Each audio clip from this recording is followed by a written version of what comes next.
بسم اللہ الرحمن الرحیم۔ یہ ہمارے ایک ساتھی ہیں مفتی عدنان صاحب، انہوں نے جمعے کے دن جیب میں موبائل رکھ کر کے ویڈیو بنائی تھی، بعد میں انہوں نے ہمیں دکھائی۔ حالانکہ ویڈیو تو صحیح بنی ہوئی نہیں ہے، لیکن اس کی آڈیو سے فائدہ اٹھایا جا سکتا ہے، اس لیے اس کو ڈالا جا رہا ہے۔ اللہ تعالی ہم سب کو عمل کی توفیق عطا فرمائے۔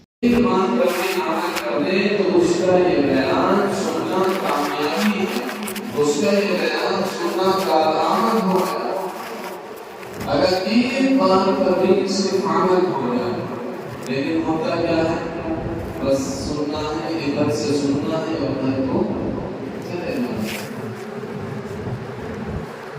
اگر آدمی ارادہ کر کے بیٹھے، عمل بھی کیا کر کے بیٹھے، تو ایسا نہیں کہ وہ عمل نہیں کر سکتا۔ بہت آسان ہے عمل کرنا، لیکن اگر دل سے آدمی کو لگتا ہے، دل سے وہ لگا لے، تو انشاءاللہ اس کے لیے ہر چیز پر عمل کرنا آسان ہو جائے گا۔ بس ایک انسان اپنی سوچ بنا لے، فکر بنا لے۔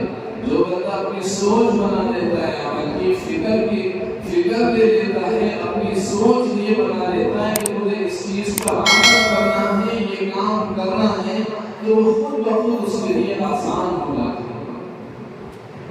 لیکن آدمی سوچتا ہی نہیں، انسان اپنی سوچ ختم کر دیتا ہے۔ جمعے کا ہی مسئلہ ہے، سب نے سوچ رکھا ہے کہ جمعے کی نماز ادا کرنی ہے، یہ ایک سوچ ہے۔ تبھی تو ہم لوگ نہ کھول کر کے آخر کام بند کر کے، کاروبار بند کر کے تبھی تو آ گئے۔ حالانکہ ایک اور چیز ہے، پوری زندگی میں ہفتہ گزر جاتا ہے، مہینے گزر جاتے ہیں، آدمی کے پاس سب کچھ ہوتا ہے، وقت بھی ہوتا ہے، لیکن کیا ہے؟ سوچ نہیں ہوئی ہے۔ بس اس نے ٹھان رکھا ہے کہ جمعہ، فجر، شب برات اور چند دن رمضان کے، اس کے علاوہ باقی کوئی دن نہیں جانا ہے۔ وہی طریقہ ہوتا ہے، آدمی جو سوچتا ہے وہ کر لیتا ہے، آدمی جو بننے کی نیت کر لیتا ہے وہ انسان بن جاتا ہے۔ اکثر یہ معاملہ ہے، کوئی شاید رہتا ہے، ورنہ جس چیز کی انسان کو لگن ہو جاتی ہے وہ بن کر کے رہتا ہے اور اس کے اندر کامیابی پا لیتا ہے۔ قانون بہرحال یہی ہے۔ تو چوتھی چیز ہے اللہ کی دی ہوئی نعمتوں کی قدر کرنا۔ اللہ نے ہمیں اور آپ کو جو نعمت دی ہے، آدمی اگر اس کی قدر کرنے لگے اور اللہ کی نعمتوں کا شکر ادا کرنے لگے، تو اس کو جو اللہ نے نعمت دی ہے، تو ایک چوتھی چیز اس میں سے نعمت کی قدر کرنا ہے۔ اللہ نے ماں باپ کی نعمت دی۔ اکثر آدمی نعمت کی قدر کب کرتا ہے؟ جب اس سے وہ نعمت چھین لی جاتی ہے، جب اس کے بعد سے وہ نعمت ختم ہو جاتی ہے، پھر اس کی نعمت کی وہ قدر کرتا ہے۔ اس کو قدر کرنے سے کوئی فائدہ حاصل نہیں ہوتا۔ اللہ تعالیٰ نے ماں باپ کی نعمت دی، اس کو زندگی بھر قدر نہ ہو سکی۔ جب قبر کے اندر چلے گئے اور اتر گئے، تو اب اترنے کے بعد وہ قدر کرتا ہے۔ کسی سے قرآن پڑھائے گا، کسی سے دعا کے لیے کہے گا، مسجد میں ہوتا ہوا آئے گا، چند دن نماز بھی پڑھ لے گا۔ اب قدر کرنے سے کیا ہو؟ آدمی اگر قدر کرنی تھی تو زندگی میں قدر کرتا۔ اللہ کی کتنی بڑی نعمت تھی اس کے ساتھ۔ اسی طریقے سے صحت کی نعمت اللہ نے دی ہے۔ آج صحت کی نعمت ہے تو اس کی قدر کرنا۔ آج کسی نیکی کے کام کو کہا جائے تو آج انسان اپنے نیکی کا کام کرنے کے لیے اس صحت سے تیار نہیں ہے۔ اس سے غلط کام کے لیے اسے چاہے جہاں لے جاؤ، لڑائی کرانے کے لیے لے جاؤ اس صحت سے۔ اس صحت کا وہ زور دکھاتا ہے دوسرے پر، کمزور پر وہ اپنی صحت کو دکھاتا ہے۔ لیکن اس سے اگر نیکی کی طرف کہا جائے تو نیکی کی طرف چلنے میں اس کو موت آتی ہے۔ تو اللہ نے صحت کی نعمت میں عطا دی ہے، تو اس نعمت کی جو بندہ قدر کر لے گا وہ دنیا کے اندر اور آخرت کے اندر انشاءاللہ کامیاب ہو جائے گا۔ اسی طریقے سے وقت کی نعمت اللہ نے دی ہے۔ یہ وقت کی نعمت کتنی بڑی نعمت ہے اللہ کی طرف سے۔ انسان اگر کچھ کرنا بھی چاہے تو پھر نہیں کر سکتا ہے، اس کے پاس وقت نہیں ہوتا ہے۔ اگر آج وقت ہے اور ہم اس وقت کی قدر کر لیں اور وقت کو صحیح طریقے پر ہم عمل کرنے والے بن جائیں تو یہی وقت ہمارے لیے کامیابی کا ذریعہ بن جائے گا۔ لیکن آج انسان کرنا چاہے گا، سوچے گا کہ میں وقت نکال لوں، انسان کی زندگی نعمت اس سے ایسی چھن جاتی ہے کہ کرنا بھی چاہے تو نہیں کر سکتا، کہیں جانا بھی چاہے تو نہیں جا سکتا، کچھ دیکھنا بھی چاہے تو نہیں دیکھ سکتا۔ یہ نعمت ہی ہے اللہ کی طرف سے، جب یہ چھنتی ہے تو پھر ایسی چھنتی ہے کہ ہاتھ نہیں آتے ہیں۔ اسی لیے اللہ نے جو نعمت دی ہے اس کی ہمیں اللہ کو قدر کرنی چاہیے۔ ایک واقعہ لکھا ہے بنی اسرائیل کے تین شخصوں کا واقعہ ہے۔ ان میں سے ایک شخص ایسا تھا جس سے قبض کی بیماری تھی، جو دھبے ہو جاتے ہیں، لوگ اس سے گھبراتے تھے، دور جاتے تھے، کوئی پاس بٹھانا بھی اسے پسند نہیں کرتا تھا۔ ایک شخص اس کے پاس آیا اور آ کر کے کہنے لگا کہ کیا بات ہے؟ تو اس نے کہا کہ کوئی پاس بٹھانا بھی پسند نہیں کرتا، نہ کوئی میرے پاس کام ہے، نہ کوئی کاروبار ہے جس سے میں کچھ کر سکتا۔ تو اس شخص نے اس کو دعا دی، اور دعا دینے کے بعد اس نے کہا کہ اللہ تیری بیماری کو ٹھیک کر دے اور اللہ تعالیٰ تیرے کاروبار کے اندر، تیرے کام کے اندر برکت عطا فرمائے۔ تو اللہ رب العزت والجلال نے اس کی بخش کی بیماری کو ٹھیک بھی کر دیا اور اسے ایک اونٹ عطا فرمایا، اور اس اونٹ سے، اونٹنی سے ایسی لائن لگنی شروع ہوئی کہ اللہ نے اس کو مالدار بنا دیا۔ دوسرے بندے کے پاس گیا کہ جو گنجا تھا، اس کے سر پر بال نہیں آتے تھے، اس سے معلوم کیا کہ تمہارا کیا حال ہے؟ تو وہ بھی کہنے لگا کہ میں گنجا ہوں، جہاں جاتا ہوں لوگ میری مذاق بناتے ہیں، میں جدھر کو نکلتا ہوں بچے میری مذاق بناتے ہیں، نہ میرے پاس کوئی کام ہے، نہ کوئی کاروبار ہے، میرے پاس کچھ بھی نہیں ہے۔ تو اس شخص نے اس کو بھی دعا دی کہ اللہ تعالیٰ تیرے بار کا فرمانے اور تجھے برکت عطا فرمائے۔ تو اس کے ساتھ یہی معاملہ ہوتا ہے کہ اس کے بال بھی آ جاتے ہیں، اس کو گائے مل جاتی ہے، اور اس گائے سے وہ بندہ کے مالدار ہو جاتا ہے۔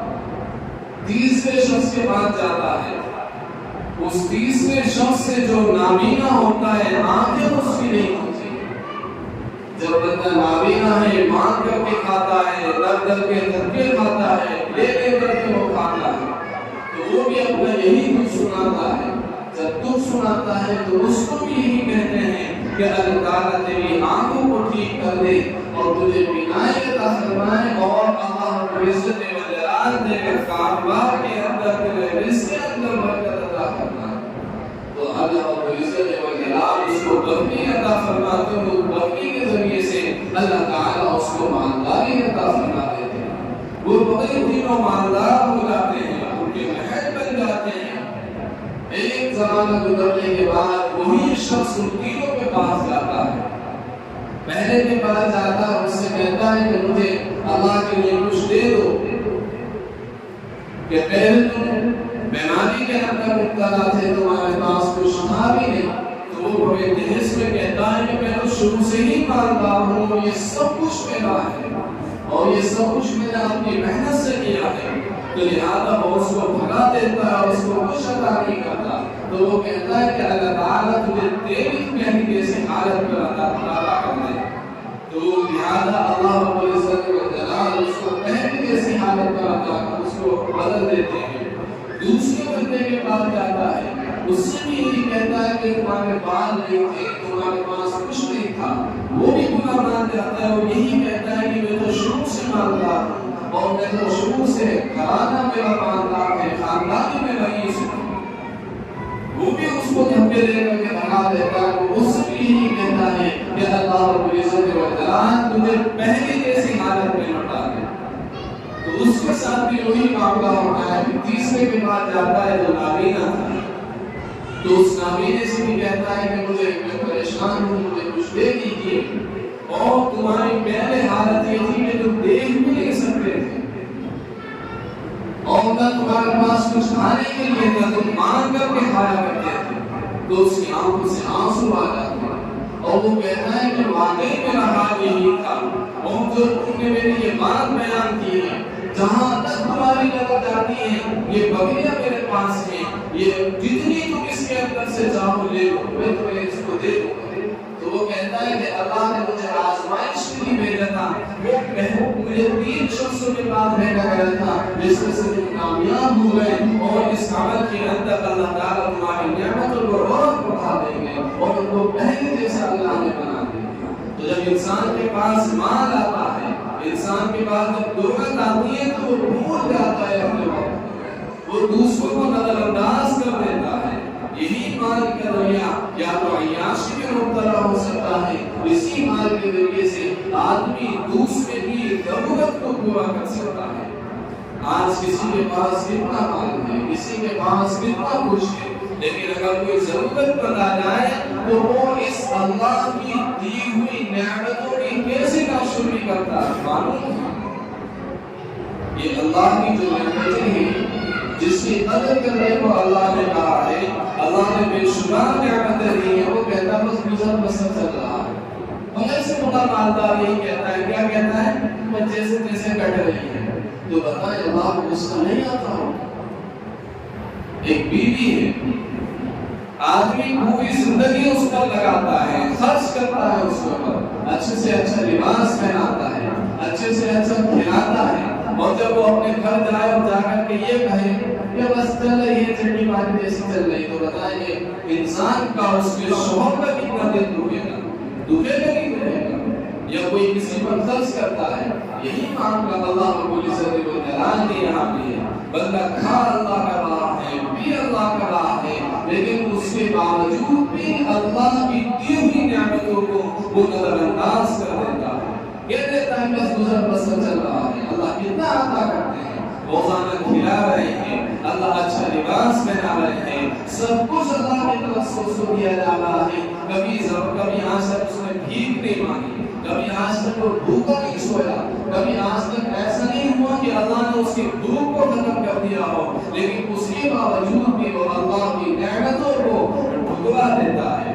اللہ تعالیٰ نیک بیوی عطا کرتے ہیں، لیکن اگر اس سے پوچھا جائے تو کیسی ہے تو بس وہ سوئیوں دکھ کو اس کو سنا دے گا۔ اگر بیوی سے پوچھا جائے تو وہ اس کے سوئیوں دکھ کو سنا دے گی کہ بس ایسے ہیں ویسے ہیں ڈبل پیسے ہیں۔ اللہ کی یہ نعمتوں کی نامدری ہے بناجی سے۔ اللہ نے جو نعمتیں ہمیں اور آپ کو دی ہیں وہ نعمتوں کی ہمیں قدر کرنی چاہیے۔ اب کیونکہ برعید آ رہی ہے، 5ویں چیز کو کمپلیٹ کر جائے کہ ٹائم ہونے والا ہے۔ 5ویں چیز ہے مرنے والوں سے نصیحت حاصل کرنا۔ کیا کرنا؟ مرنے والوں سے نصیحت حاصل کرنا۔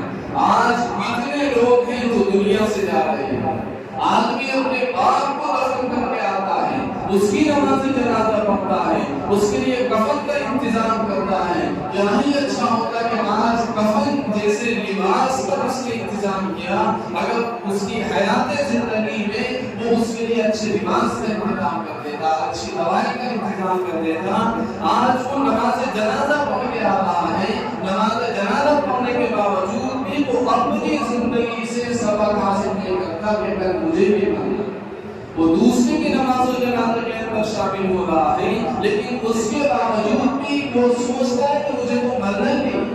قبرستان جاتا ہے، وہاں جا کر کچھ مستیاں سوچتی ہیں، باتوں کی سوچتی ہیں۔ تو مرنے والوں کی زندگی سے سبق لینا چاہیے۔ آدمی اپنی ماں کو دفن کر کے آتا ہے، 1-2 دن رونق ہونا رہتا ہے، اس کے بعد جس گناہ کے اندر وہ ملوث تھا اسی گناہ کے اندر وہ مبتلا ہو جاتا ہے۔ جو گناہ وہ پہلے کر رہا تھا وہی گناہ وہ 2-4 دن کے بعد پھر کرنے لگتا ہے۔ تو مرنے والوں کی زندگی سے ہمیں چاہیے کہ ہم نصیحت حاصل کریں۔ بہترین نصیحت یہ ہے کہ آدمی دفن کر کے آتا ہے اپنے گھر والوں کو اور اس کی زندگی سے آج نصیحت نہیں لیتا ہے۔ وہ یہ نہیں سوچتا کہ کل مجھے بھی مرنا ہے، مجھے بھی کفن پہننا ہے، کل مجھے بھی دلایا جانا ہے۔ آج جس کو میں اپنے کاندھوں پر لے کر کے جا رہا ہوں، کل کوئی مجھے بھی اپنے کاندھوں کے اوپر لے کر کے جائے گا۔ اگر آدمی یہ سوچنے لگے اور یہ فکر آدمی اپنے اوپر لے لے تو وہ گناہ کرنے کو چھوڑ دے گا اور ایک اللہ کے آگے سجدہ کرنے والا وہ بن جائے گا۔ لیکن کون سوچے؟ آج تو ہم سے سوچ رہے ہیں کس بارے میں کہ فلاں کیا کر رہا ہے، دوسرا کیا کر رہا ہے، دوسرا اپنی زندگی کو کیسے گزار رہا ہے۔ میں راضی سے کہ ہمیں آپ کو دوسرے کے بارے میں فرشتے ہم سے جواب لیں گے۔ آپ سوچیں اپنے دل پر ہاتھ رکھ کر کے کہ ابا کو ہم دفن کر کے آتے ہیں، بھائی کو دفن کر کے آتے ہیں، یا اس بھائی سے ہمارے بارے میں سوال ہوگا یا اپنی خود کی زندگی کے بارے میں سوال ہوگا؟ آدمی آج مرنے والوں سے بھی نصیحت نہیں لے رہا ہے، وہ مر رہا ہے لیکن مرنے کے باوجود اپنے سگے رشتہ دار کو دفن کر کے آ رہا ہے، اس کے باوجود 3-4 دن کے اندر جو اس کی زندگی پہلے تھی وہی زندگی کو دوبارہ لوٹ کر کے آ جاتا ہے۔ تو اسی لیے ایک چیز ہمیں چاہیے کہ ہم مرنے والوں کی زندگی سے، یہ ہمارے لیے بہترین نصیحت کا ذریعہ ہے کہ کل ہم انہیں دفن کر، آج ہم انہیں دفن کر کے آ رہے ہیں، کل کوئی ہمیں بھی دفن کر کے آئے گا، ہم ان کی زندگی سے بہترین نصیحت ہے، ہم ان کی زندگی سے نصیحت دینے والے بنے۔ اللہ رب العزت و جلال مجھے بھی ان 5 باتوں پر عمل کرنے کی توفیق عطا فرمائے اور آپ کو بھی عمل کرنے کی توفیق عطا فرمائے، کیونکہ کہنے والے سے زیادہ، وہ سننے والے سے زیادہ کہنے والے جو ہے وہ محتاط ہوتا ہے، ایسے ہی ہے نا، کیونکہ اس کی پکڑ زیادہ ہوتی ہے۔ اللہ تعالیٰ تو بعد میں فرمائیں گے لیکن ہمیں پہلے فرما دیتے ہیں۔ اسی لیے ہمیں چاہیے کہ ہم جتنا بھی سنا کریں کم سے کم بس ایک بات پر عمل کر لیا کریں۔